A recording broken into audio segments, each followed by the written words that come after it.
Kadem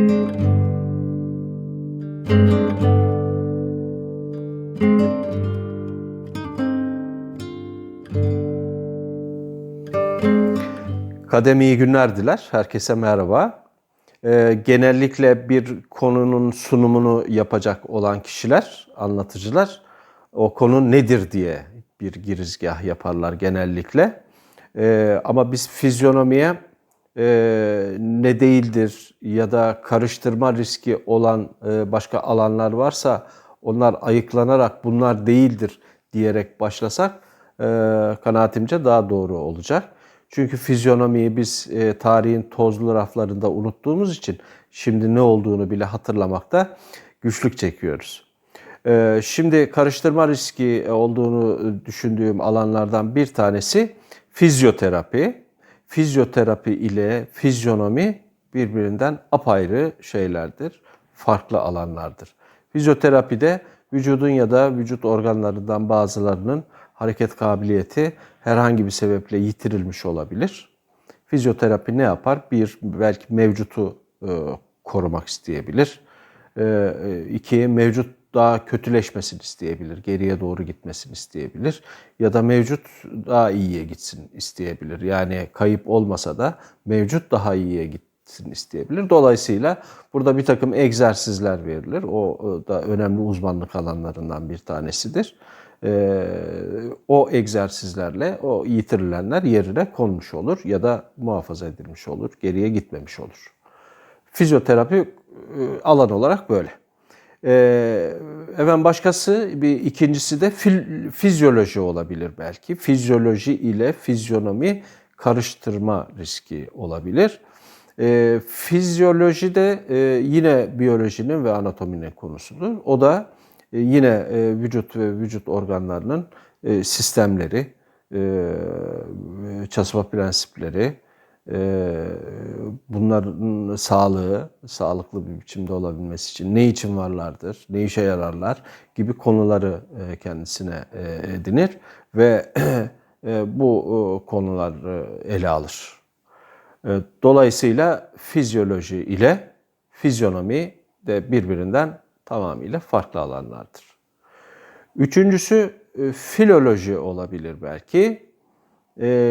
Önceki iki alan sağlık alanıydı. Bu tamamıyla farklı. Dil alanı bu. Dil alanında.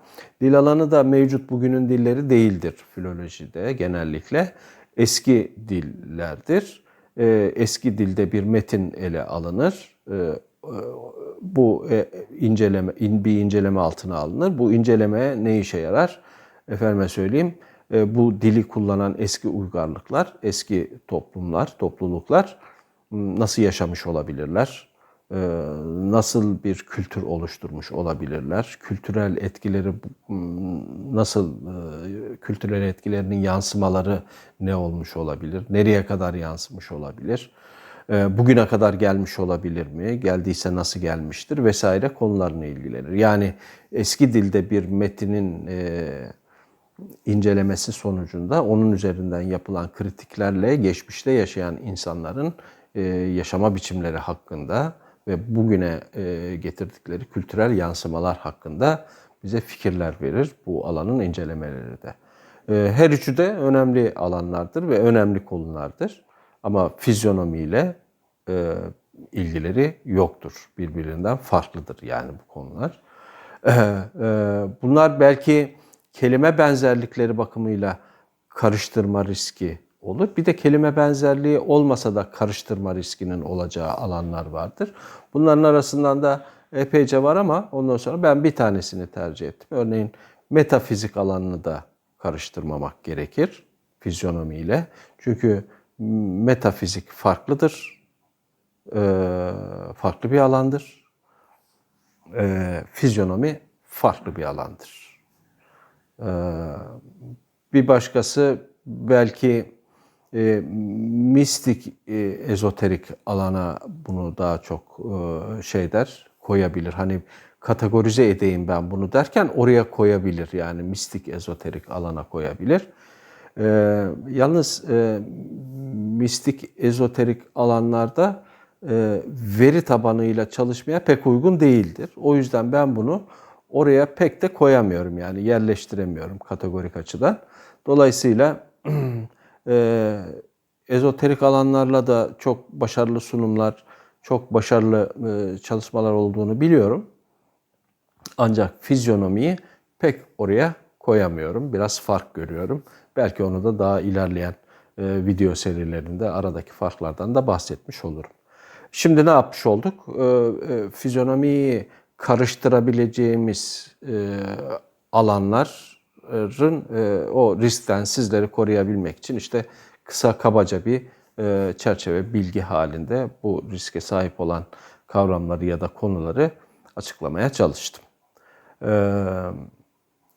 İlerleyen video serileri işte fizyonomi nedir, kimin ne işine yarar konularında olacak. Bunun alt kırılımları halinde ilerleyecek.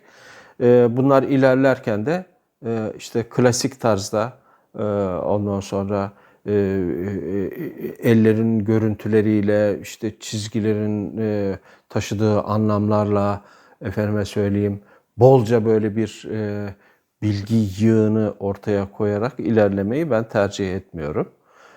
Bunun sebeplerini de daha ileriki videolarda sizlere izah etmeye çalışacağım.